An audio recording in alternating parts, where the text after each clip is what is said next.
Cuando el coronel Esteban Morales empezó a torturar familias campesinas por pura diversión, convirtiendo cada pueblo en su patio de juegos personal. Los generales federales cerraron los ojos porque les convenía tener un perro rabioso suelto.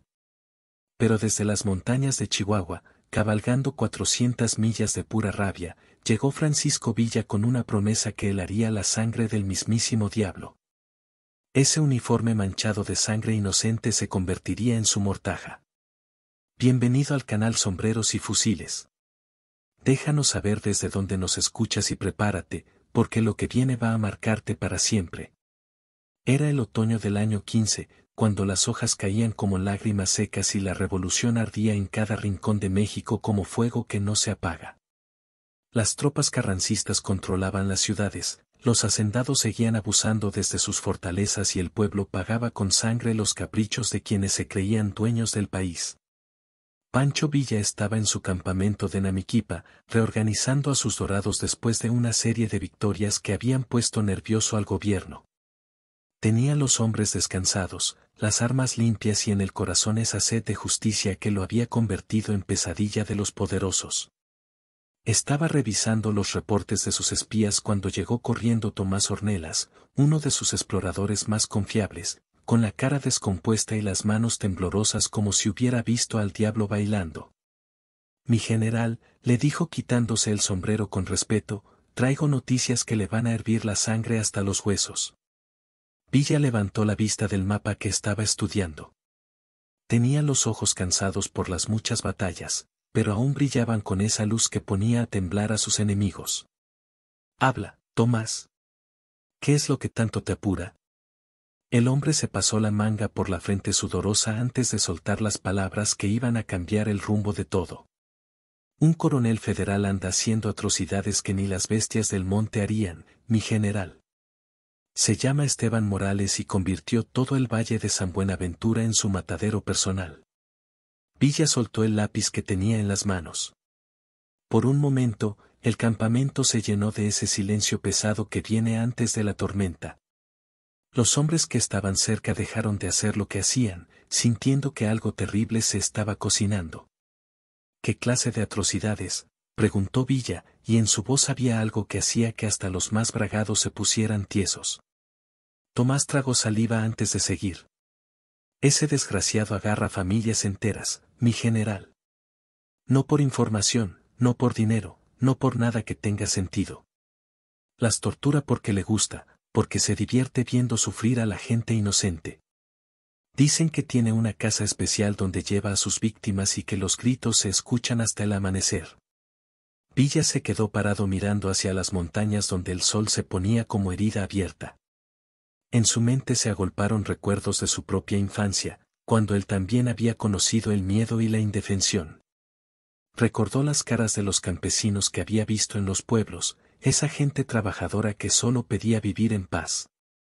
Cuéntame todo lo que sepas, Tomás, dijo, y su voz sonaba como piedra contra piedra. El hombre respiró hondo antes de continuar. Llega a los pueblos con sus soldados, mi general. Escoge una familia al azar, sin importar si son viejos, mujeres o niños. Los acusa de ser villistas o carrancistas, según le convenga, y se los lleva a su casa del horror. Ahí los tiene días enteros, haciendo cosas que ni los apaches en sus peores tiempos. ¿Y después qué pasa?, preguntó Villa, sintiendo que algo le apretaba el pecho. Los mata despacio, mi general. Muy despacio. Y después manda los cuerpos al pueblo como advertencia. Dicen que en San Buenaventura ya nadie sale de sus casas después del atardecer. Villa cerró los puños hasta que los nudillos se le pusieron blancos.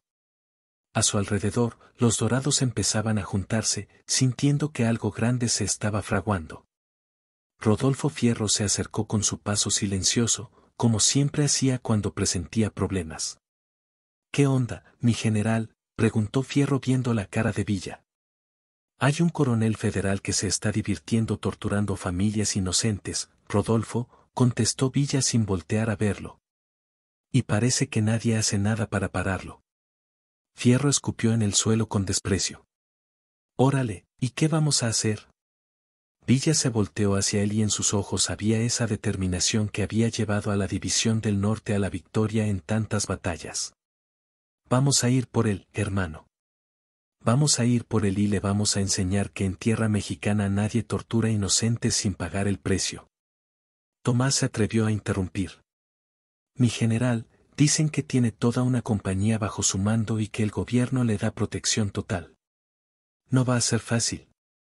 Villa sonrió, pero no era una sonrisa alegre. Era la sonrisa del lobo cuando encuentra el rastro de su presa. Tomás, para que un hombre haga lo que ese maldito está haciendo, tiene que ser muy cobarde por dentro. Y los cobardes, por más soldados que tengan, siempre terminan cayendo cuando se enfrentan a hombres de verdad. Esa noche Villa no pudo dormir. Se quedó despierto junto a la fogata, fumando y pensando en todas las historias que había escuchado. Recordó a Doña Refugio, una mujer de Parral que había perdido a toda su familia en una redada federal.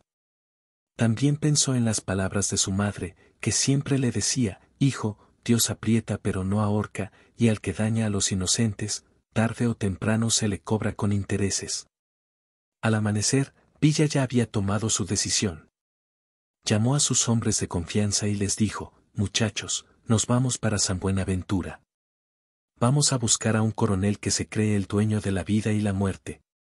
Jesús Herrera, uno de sus capitanes, preguntó, ¿y la campaña contra Carranza, mi general? Carranza puede esperar, Jesús, respondió Villa. Pero las familias inocentes no.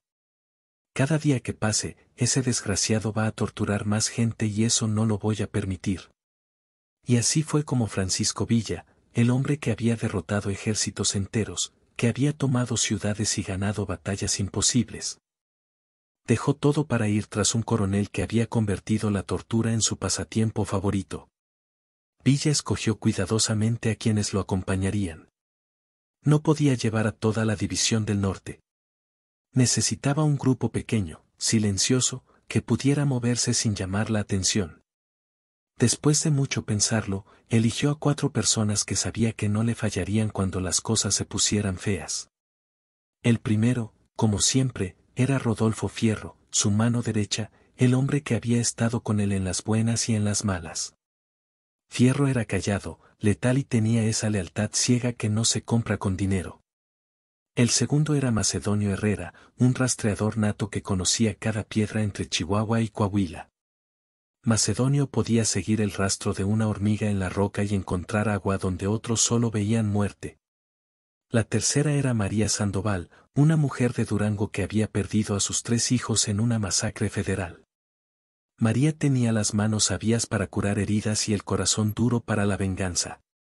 Además, conocía todos los remedios de la sierra y sabía moverse entre la gente sin despertar sospechas. El cuarto era Pablo Herrera, hermano de Macedonio, un hombre silencioso que había sido torturado por los federales cuando era joven. Pablo conocía los métodos de los torturadores porque los había sufrido en carne propia, y eso lo convertía en el hombre perfecto para entender la mente del coronel Morales.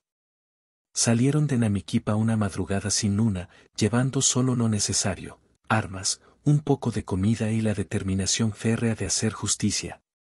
Villa sabía que tenían 400 millas por delante, casi todas por territorio peligroso, lleno de patrullas federales y soplones que vendían información al mejor postor. Los primeros días fueron duros. El frío de octubre calaba hasta los huesos y el viento del norte cortaba como navaja. Pero Villa había conocido peores travesías y sus compañeros eran gente curtida por la vida dura del norte. En cada pueblito por el que pasaban, Villa hacía las mismas preguntas, siempre con cuidado, siempre fingiendo ser comerciante o arriero. Y en cada lugar escuchaba la misma historia, familias que habían desaparecido, padres que lloraban en silencio, autoridades que se hacían de la vista gorda. En Satebó, una mujer les contó entre lágrimas que se habían llevado a sus padres ancianos, acusándolos de esconder villistas. No volvieron nunca, señor, les dijo con los ojos aguados. Solo mandaron sus ropas llenas de sangre. En Rosales, un hombre viejo les platicó que habían visto pasar carretones llenos de gente hacia el rancho del coronel Morales. Iban callados, señor, como si ya supieran que no iban a volver. Los pobrecitos iban amarrados como animales. Cada historia era como un puñal que se le clavaba a Villa en el alma. María lloraba en silencio cuando creía que nadie la veía y hasta Fierro, que era duro como piedra, apretaba la mandíbula cada vez que escuchaban un testimonio nuevo. Una noche, cuando estaban acampados cerca de Santa Isabel, María se acercó a Villa mientras él fumaba junto a la fogata. «Mi general», le dijo con su voz ronca, «¿de verdad cree que vamos a poder parar a ese demonio?». Villa la miró por un momento largo antes de contestar. «María, cuando perdiste a tus chamacas, ¿qué hubieras dado porque alguien hubiera ido a vengarlas?».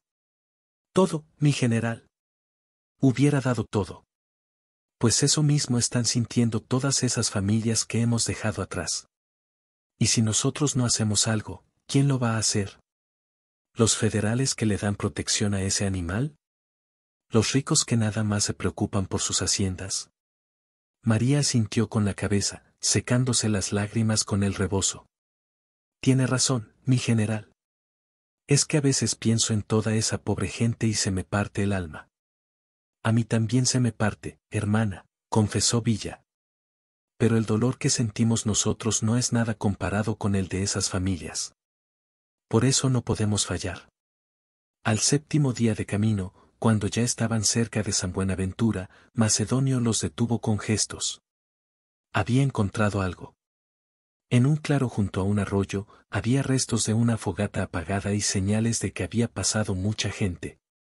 Macedonio se agachó y empezó a examinar las huellas con cuidado. Villa se acercó. «¿Qué encontraste, hermano?».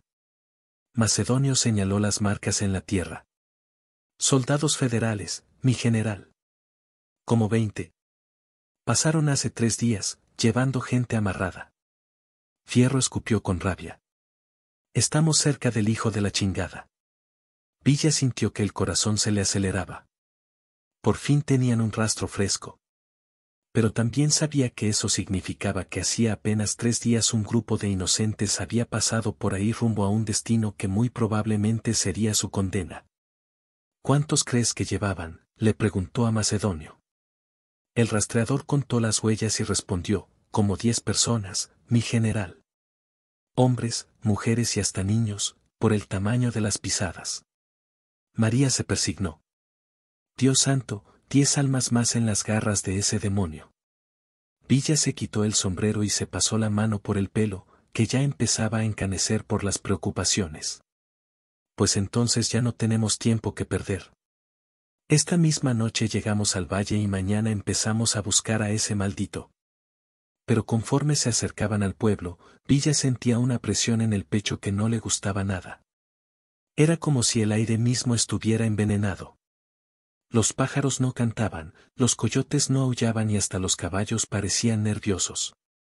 «Aquí huele a miedo», murmuró Fierro. «Y a muerte», agregó María, santiguándose de nuevo. Macedonio señaló hacia el horizonte donde se veían las primeras luces del pueblo. En su cara había una expresión que Villa conocía bien. Era la cara que ponía cuando presentía peligro grande.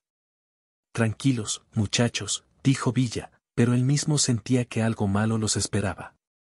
«Mañana vamos a saber de qué tamaño es este enemigo y después vamos a decidir cómo lo vamos a tumbar». San Buenaventura era un pueblo que parecía haberse tragado su propia alma. Villa y sus compañeros llegaron al amanecer cuando las calles todavía estaban vacías y el aire olía a polvo y desesperanza. Las casas eran pequeñas, de adobe, con las ventanas cerradas como ojos que no quieren ver. Hasta los perros andaban con la cola entre las patas y las orejas gachas.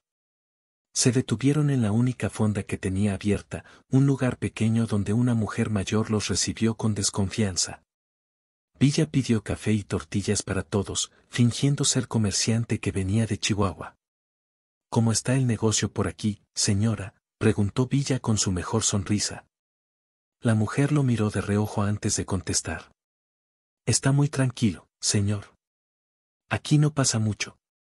Pero Villa notó que las manos le temblaban cuando sirvió el café y que sus ojos se desviaban hacia la ventana cada vez que hablaba. «He oído que por aquí anda un coronel muy estricto», insistió Villa. «Un tal Morales, creo». La mujer se puso pálida y casi se le cayó la jarra de café. No, no sé de quién habla, señor. Seguro está confundido. ¿Segura? Dicen que es hombre muy respetado, que mantiene el orden. Mire, señor, susurró la mujer acercándose a Villa. Aquí todos sabemos que es mejor no hablar de ciertas cosas. El que pregunta mucho a veces no vuelve a preguntar nada.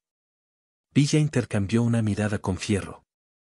Era claro que el coronel Morales tenía a todo el pueblo agarrado por el pescuezo del miedo. Después del desayuno se dividieron para explorar. María fue al mercado a hablar con las mujeres. Macedonio se hizo pasar por mendigo para observar sin ser visto. Pablo vigiló los movimientos de los soldados federales. Y Villa y Fierro visitaron la cantina para ver qué se podía escuchar. La cantina estaba casi vacía, solo había 2 hombres bebiendo en silencio y un cantinero que parecía cargar el peso del mundo en los hombros. Villa pidió tequila y empezó a platicar de todo un poco, esperando que alguien soltara alguna información. Al cabo de un rato, uno de los borrachos se acercó tambaleándose. Oiga, amigo, usted no es de por aquí, ¿verdad? Villa fingió interés. No, vengo de Chihuahua. ¿Por qué lo dice?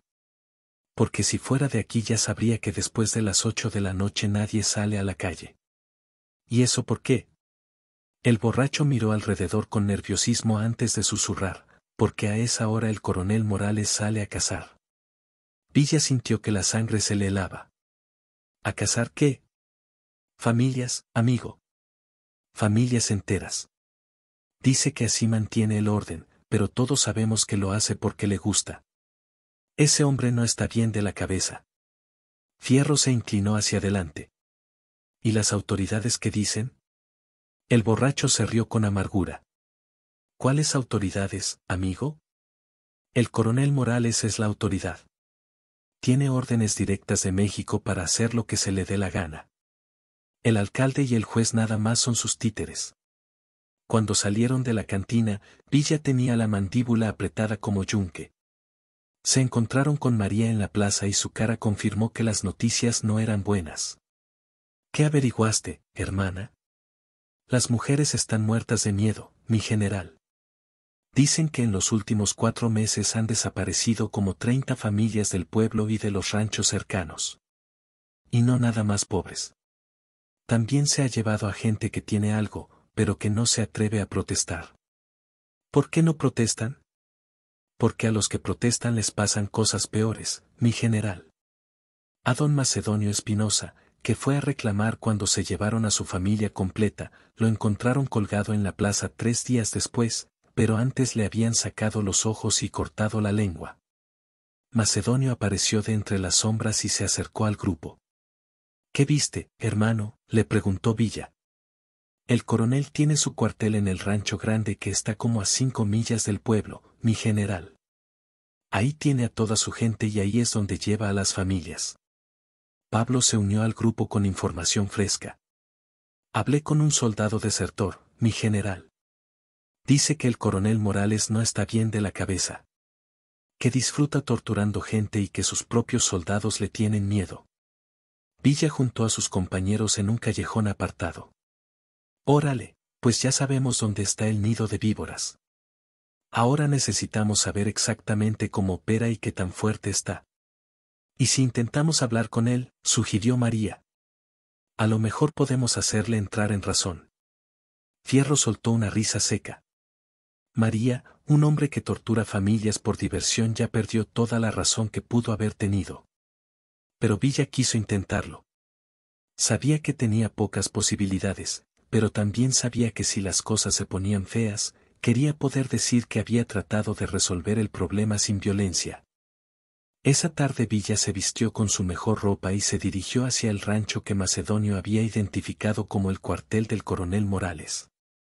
Era un lugar grande, rodeado de muros altos, con torres de vigilancia y soldados federales patrullando por todas partes. Buenas tardes, saludó Villa a los guardias. Quisiera hablar con el coronel Morales sobre un asunto de negocios. Los soldados lo miraron con desprecio. Uno de ellos, un sargento gordo con cicatrices en la cara, le contestó, ¿Qué tipo de negocios? Soy comerciante de ganado. Me dijeron que el coronel podría estar interesado en hacer tratos. Los guardias se miraron entre ellos y uno entró al rancho. Al cabo de unos minutos salió acompañado de un hombre de mediana edad, alto, con bigote cuidado y ojos que parecían dos pedazos de hielo sucio. ¿Usted es el coronel Morales?, preguntó Villa. Soy yo. ¿En qué puedo servirle? Villa estudió al hombre por un momento. Tenía la cara de alguien que había hecho muchas cosas malas sin perder nunca el sueño. Había algo en sus ojos que no era normal, algo que hablaba de una mente enferma. He sabido que usted mantiene el orden por estos rumbos. Me gustaría conocer más sobre sus métodos. Morales sonrió, pero su sonrisa no llegaba a los ojos. Mis métodos son efectivos, señor. Cuando la gente entiende que hay consecuencias por desobedecer, se porta bien. ¿Y qué tipo de consecuencias? Las necesarias, respondió Morales, y en su voz había algo que le heló la sangre a Villa. Cada familia que desaparece manda un mensaje claro al resto del pueblo. El miedo es el mejor aliado del orden. Villa sintió que la mentira le quemaba los oídos, pero mantuvo la cara serena. Me gustaría conocer más detalles. ¿Podríamos platicar mañana? Desde luego. Venga mañana a las 6 de la tarde y le explico todo mi sistema. Tal vez hasta le interese invertir en él. Esa noche, cuando Villa les contó a sus compañeros sobre la conversación, Fierro estaba que echaba chispas. Mi general, ese hijo de la chingada se está burlando de usted. ¿Por qué no lo agarramos ahorita mismo? Porque antes quiero tener toda la información, Rodolfo. Y porque quiero que ese desgraciado sepa quién lo va a matar y por qué. Al día siguiente, Villa regresó al rancho del coronel, pero esta vez con una historia diferente. Le dijo que representaba a un grupo de hacendados que querían contratar sus servicios para mantener el orden en sus propiedades. Morales se puso interesado inmediatamente.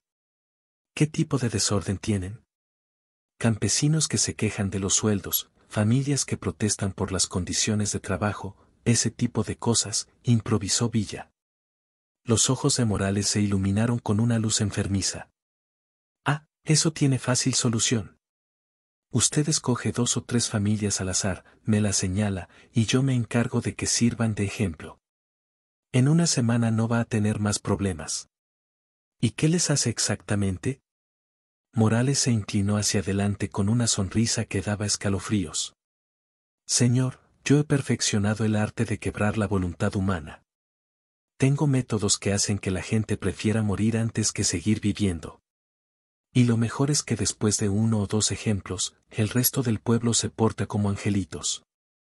Villa tuvo que hacer un esfuerzo sobrehumano para no sacar su pistola ahí mismo. ¿Y nunca ha tenido problemas con las autoridades superiores? ¿Problemas? Al contrario, señor. El gobierno me ha dado carta blanca para hacer lo necesario. Mientras mantenga el orden, puedo usar los métodos que se me antojen. Villa se levantó de su silla. Había escuchado suficiente. Coronel Morales, le dijo, espero que sepa que hay mucha gente que no está contenta con sus métodos y que esa gente puede ser muy peligrosa. Morales lo miró fijamente, y por primera vez Villa vio un destello de algo parecido al miedo en sus ojos. ¿Es eso una amenaza, señor? Es una advertencia, coronel. Una advertencia de alguien que sabe lo que está hablando.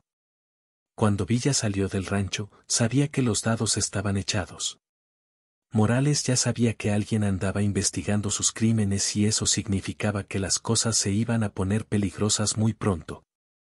Esa misma noche, mientras Villa y sus compañeros planeaban su siguiente movimiento en su campamento fuera del pueblo, escucharon gritos en la distancia. Eran gritos de dolor, gritos de terror, gritos que parecían venir directamente del infierno. Es él, susurró María.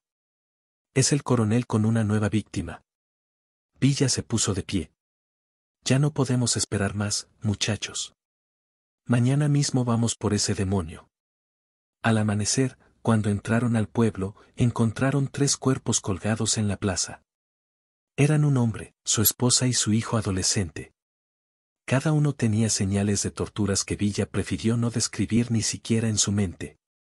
En el pecho del hombre había un papel clavado con un cuchillo. Villa lo leyó y sintió que la rabia le quemaba las entrañas, para el entrometido que anda haciendo preguntas. La próxima vez serán 10 familias.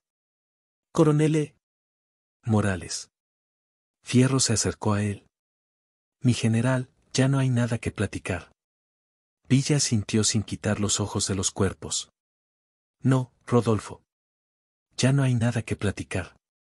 Ahora vamos a hablar con balas y con justicia. Villa sabía que había cometido un error. Había subestimado la crueldad del coronel Morales. Y ahora 3 inocentes más habían pagado el precio. Pero también sabía que no podía dejarse llevar por la rabia ciega. Necesitaba ser más inteligente que su enemigo. Esa noche reunió a sus compañeros en una cueva que Macedonio había encontrado en las afueras del pueblo.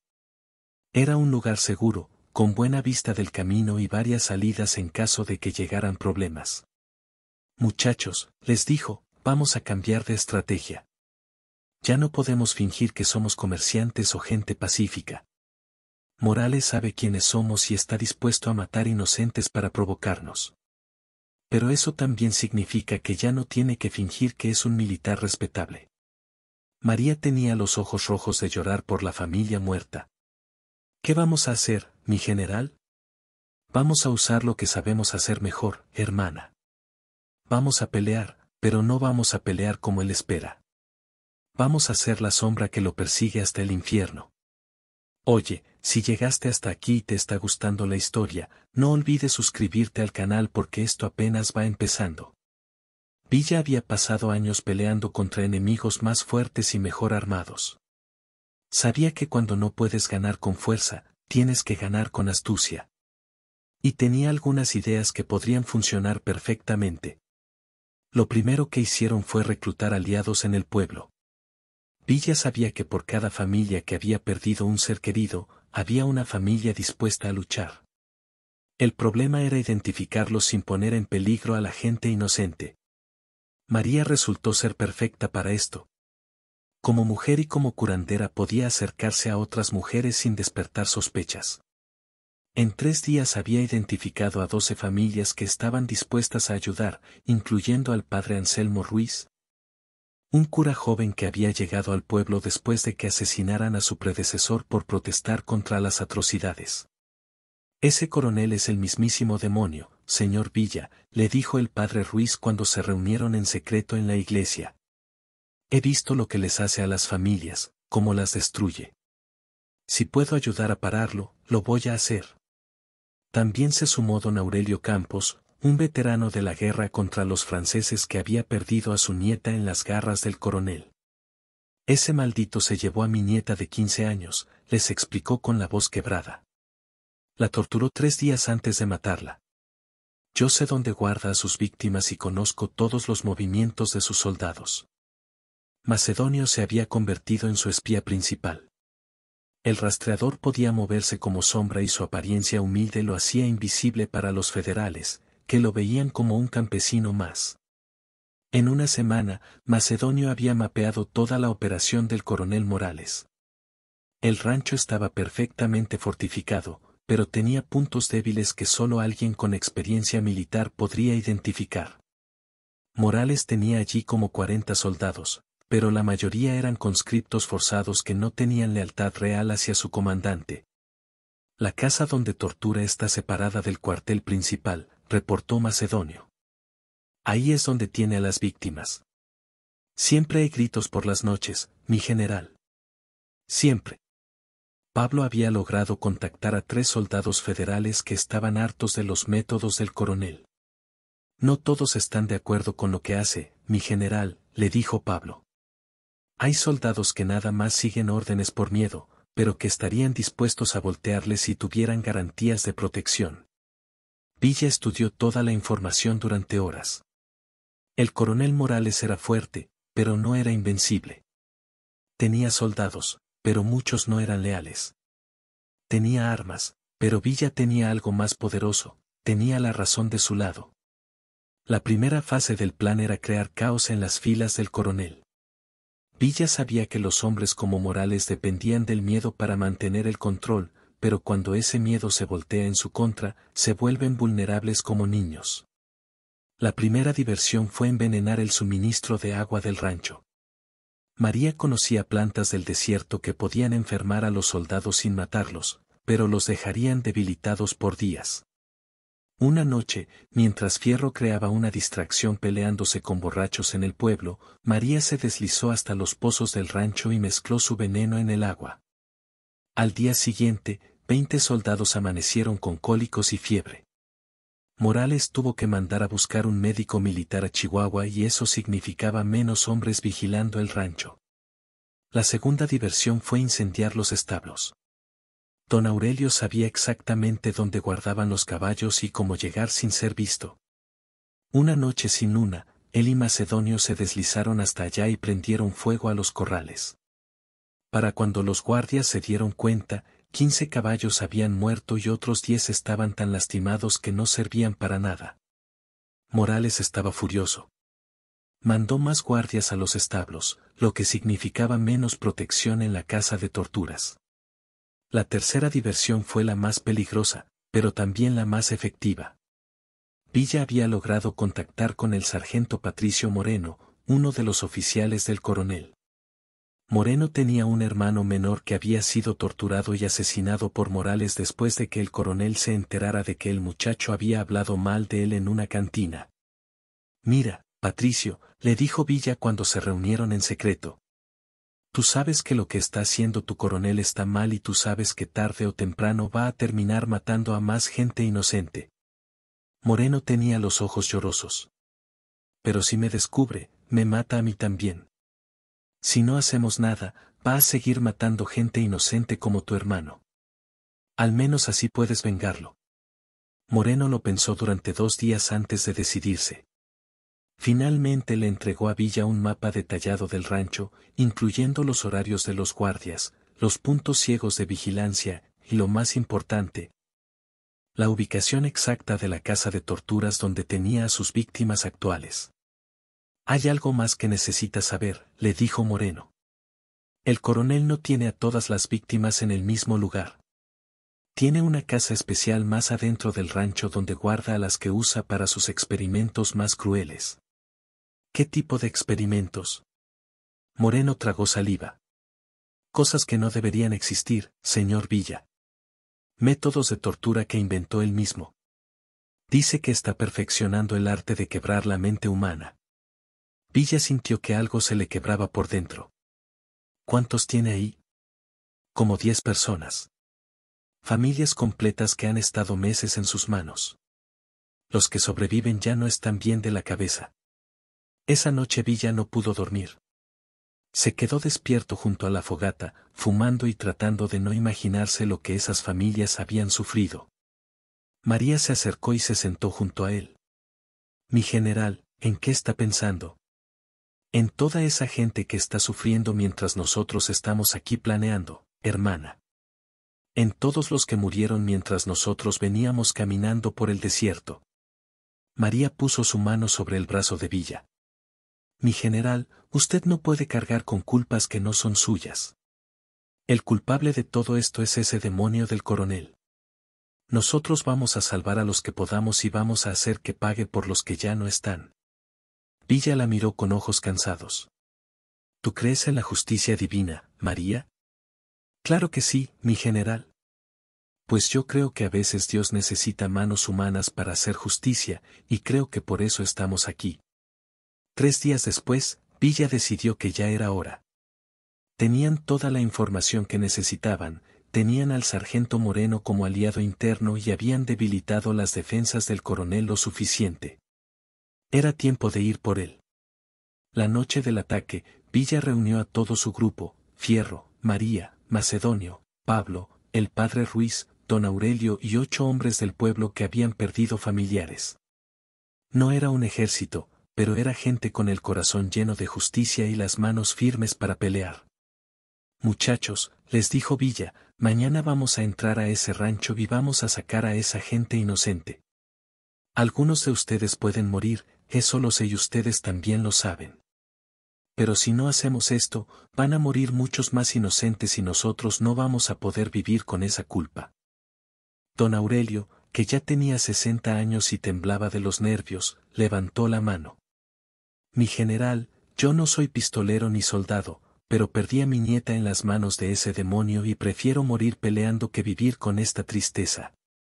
Los demás asintieron. Villa vio en sus caras la misma determinación que había visto en sus dorados antes de las grandes batallas. Era la cara de gente que había decidido que hay cosas más importantes que la propia vida. Pues vámonos, muchachos, dijo Villa poniéndose de pie. Vamos a traer a esa gente a casa y vamos a mandar a ese coronel al infierno donde pertenece. La madrugada del ataque amaneció con un cielo rojo como sangre. Villa lo tomó como buena señal. Su abuela siempre le había dicho que cuando el cielo se ponía colorado era porque la justicia andaba cerca. El plan era complicado pero efectivo. Tenían que dividirse en 3 grupos. Uno entraría por el frente para distraer a los guardias principales. Otro se metería por la parte trasera para llegar a la casa de torturas. Y el tercero se quedaría afuera para asegurar la retirada. Villa encabezaría el grupo de distracción junto con Fierro y 4 de los hombres del pueblo. Su trabajo era hacer mucho ruido y mantener ocupados a los soldados principales. Era la parte más peligrosa, pero Villa nunca mandaba a sus hombres a donde él no estuviera dispuesto a ir primero. María lideraría el grupo de rescate junto con Macedonio, el padre Ruiz y 3 hombres más. Su trabajo era llegar a las casas donde tenían a las víctimas, sacarlas y guiarlas hasta el punto de encuentro en el cañón. Era la parte más importante de toda la misión. Pablo y don Aurelio se quedarían con el resto para vigilar los caballos y cubrir la retirada. También eran los encargados de hacer volar el arsenal del rancho una vez que todos estuvieran afuera, para que Morales no pudiera reorganizarse rápidamente. A las 3 de la mañana, cuando la luna ya se había escondido detrás de las montañas, empezaron a moverse. Villa y su grupo rodearon el rancho hasta llegar a la entrada principal, donde 4 guardias federales fumaban y platicaban en voz baja. Villa esperó hasta que María y Macedonio tuvieran tiempo de llegar a su posición y entonces dio la señal. Fierro lanzó una piedra contra una campana del rancho, haciendo un ruido que sonó como campanazo de muerte en el silencio de la noche. Los guardias se pusieron alerta inmediatamente. ¿Qué fue eso? No sé, mejor vamos a revisar. Fue entonces cuando Villa y sus hombres salieron de las sombras con los rifles listos. ¡Arriba las manos, hijos de la chingada! Los guardias trataron de sacar sus armas, pero ya era tarde. Villa y Fierro eran más rápidos que el relámpago. En menos de 10 segundos, los 4 federales estaban en el suelo con las manos amarradas. ¿Dónde está su coronel?, preguntó Villa en voz baja pero amenazante. Uno de los guardias, un muchacho que no pasaba de 20 años, trató de hacerse el valiente.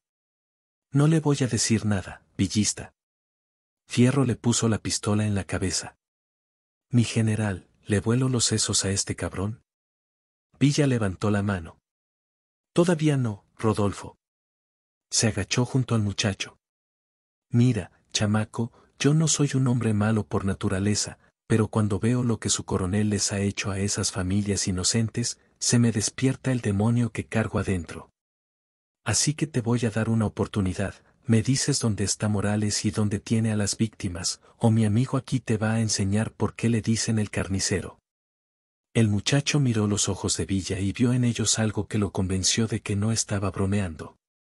Está en la casa grande, durmiendo. Las víctimas están en la casa de atrás, la que tiene barrotes en las ventanas. ¿Cuántos soldados hay despiertos? Como 10, señor. Los demás están enfermos desde ayer. Villa sintió una mezcla de satisfacción y preocupación. Su plan del agua envenenada había funcionado, pero 10 soldados seguían siendo muchos para su pequeño grupo. Mientras tanto, María y Macedonio habían llegado a la casa de torturas. Era un edificio de piedra que parecía más prisión que casa, con ventanas pequeñas protegidas por barrotes gruesos. Desde adentro se escuchaban gemidos ahogados y llantos silenciosos. Por una rendija en la pared pudieron ver el interior. Era un lugar que parecía salido directamente del infierno. Había como 15 personas encadenadas a las paredes. Hombres, mujeres, incluso algunos adolescentes. Estaban flacos como esqueletos, sucios, con heridas infectadas y los ojos apagados por el sufrimiento.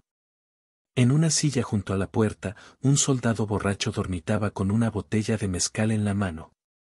Su rifle estaba recargado contra la pared, lejos de donde pudiera alcanzarlo rápidamente. Macedonio señaló hacia el soldado y después hacia su cuchillo, preguntando sin palabras si debía matarlo. María negó con la cabeza. No querían que las víctimas vieran más violencia de la que ya habían visto. El padre Ruiz se acercó al oído de María. Puedo dormir lo más profundo con un poco de láudano que traigo para casos extremos. María asintió. ¿Era mejor idea? Entre los tres se las arreglaron para acercarse al soldado sin despertarlo. El padre Ruiz le echó unas gotas de láudano en la boca abierta y el hombre se hundió en un sueño que duraría hasta el mediodía. Entonces se acercaron a las víctimas. Cuando las vieron, algunos se acurrucaron de miedo, pensando que eran más torturadores. Tranquilos, hermanos, susurró María con la voz más dulce que pudo. Venimos a sacarlos de aquí. Un hombre de unos 40 años, que parecía ser el que estaba en mejores condiciones, se acercó con desconfianza. ¿De verdad van a sacarnos? ¿No es otra de las crueldades del coronel? De verdad, hermano. Soy María Sandoval y vengo con la gente de Francisco Villa. Fue como si hubieran prendido una vela en la oscuridad más profunda. Las víctimas se irguieron con una esperanza que no habían tenido en meses. Algunos lloraban de alegría, otros temblaban de emoción. Pero María sabía que lo más difícil apenas empezaba. Tenían que sacar a 15 personas débiles y traumatizadas sin hacer ruido y llegar hasta el punto de encuentro antes de que alguien se diera cuenta de que habían desaparecido. Escúchenme bien, les dijo en voz muy baja. Vamos a salir de aquí, pero tienen que hacer exactamente lo que les digamos. Nada de ruido, nada de correr hasta que yo les diga. ¿Entendido? Todos asintieron. El padre Ruiz empezó a cortar las cadenas con un serrucho que había traído especialmente para eso. Mientras tanto, Villa había neutralizado a 3 soldados más que habían venido a investigar el ruido. Era trabajo sucio, pero necesario. Villa no sentía remordimiento. Había visto los cuerpos torturados y sabía que esos hombres no merecían compasión. Ahora venía la parte más difícil, enfrentarse al coronel Morales cara a cara. Villa se dirigió hacia la casa principal seguido de Fierro y 2 de sus hombres. La casa era grande, de 2 pisos, con balcones y ventanas amplias. Era la casa de alguien que se creía muy importante. La puerta principal estaba custodiada por 2 soldados que parecían más alerta que los otros. Villa sabía que no podía sorprenderlos como a los anteriores. «Órale, muchachos», les gritó Villa saliendo de las sombras con el rifle en alto. Se acabó la diversión. Los soldados trataron de disparar, pero Fierro ya tenía su pistola lista. 2 balazos certeros y los guardias cayeron al suelo sin hacer más ruido que el de sus cuerpos golpeando la tierra. Villa pateó la puerta y entró a la casa. Era lujosa, llena de muebles finos y decoraciones caras. Pero había algo en el aire que olía mal, como a miedo y sufrimiento. «Coronel Morales», gritó Villa. «Baje acá, que tenemos que platicar». Durante un momento no pasó nada. Después se escucharon pasos apresurados en el segundo piso y la voz del coronel gritando órdenes a soldados que ya no estaban ahí para obedecerlo. «Sargento. Cabo. Vengan acá inmediatamente». Villa sonrió. «No hay nadie que lo pueda ayudar, coronel. Sus soldados están muertos o amarrados». Morales apareció en lo alto de las escaleras. Estaba en ropa interior, con el pelo revuelto y una pistola temblando en su mano. Ya no se veía como el oficial arrogante que Villa había conocido días antes. Ahora se veía como lo que realmente era, un cobarde aterrorizado. «¿Quién es usted?», gritó Morales. «¿Qué quiere?». «Soy Francisco Villa», respondió Villa subiendo las escaleras despacio. Y vengo a cobrarle toda la sangre inocente que tiene en las manos. Morales se puso más pálido todavía. Usted no puede hacer nada. Yo soy oficial del Ejército Federal. Tengo órdenes directas del gobierno. Sus órdenes no incluían torturar familias por diversión, coronel. Y aunque las incluyeran, hay cosas que están más arriba que cualquier gobierno. Morales trató de disparar, pero sus manos temblaban tanto que la bala se perdió en el techo. Villa siguió subiendo, implacable como la muerte misma. Por favor, suplicó Morales. Yo solo seguía órdenes. No fue mi culpa. Villa llegó hasta arriba y le quitó la pistola de las manos temblorosas. Coronel, durante días he estado investigando lo que usted ha hecho. He hablado con familias que perdieron seres queridos por sus caprichos. He visto los cuerpos de sus víctimas. Y ahora he visto a la gente que tenía encerrada en su casa de horrores. Yo puedo compensar, tartamudeó Morales. Tengo dinero, tengo contactos. ¿Compensar?, rugió Villa. ¿Cómo va a compensar el sufrimiento de esas familias? ¿Cómo va a compensar los gritos de esos niños? Fierro subió las escaleras. Mi general, María ya sacó a todas las víctimas. Están esperándolo en el punto de encuentro. Villa sintió sin quitar los ojos del coronel. ¿Cuántas personas mató, Morales? El coronel se puso a llorar como niño. No lo sé, no llevaba cuenta. ¿Cuántas? Como 50, tal vez más. Villa sintió que la rabia le quemaba las entrañas. 50 familias, coronel. 50 grupos de gente inocente que murió por su diversión. Por favor, Villa. Le doy todo lo que tengo. Me voy del país, nunca más vuelvo a México. Villa lo miró durante un momento largo. En los ojos del coronel ya no había arrogancia, solo terror puro. Era patético, pero Villa recordó las caras de las víctimas y su compasión se evaporó como agua en el desierto. Coronel, ¿usted sabe lo que se siente que lo entierren vivo? Morales se puso más pálido todavía. ¿Qué quiere decir? Es una de las muertes más horribles que existen, continuó Villa con voz tranquila. Al principio uno se desespera, trata de salir, grita. Después viene la asfixia lenta, el pánico, la desesperación total. Puede durar horas. No, por favor, suplicó Morales. Es exactamente el tipo de muerte que usted le hubiera dado a cualquiera de sus víctimas si se le hubiera ocurrido. Villa hizo una seña a Fierro. Amárralo bien, Rodolfo. Nos lo vamos a llevar al desierto. No. Por favor. Mejor mátenme aquí.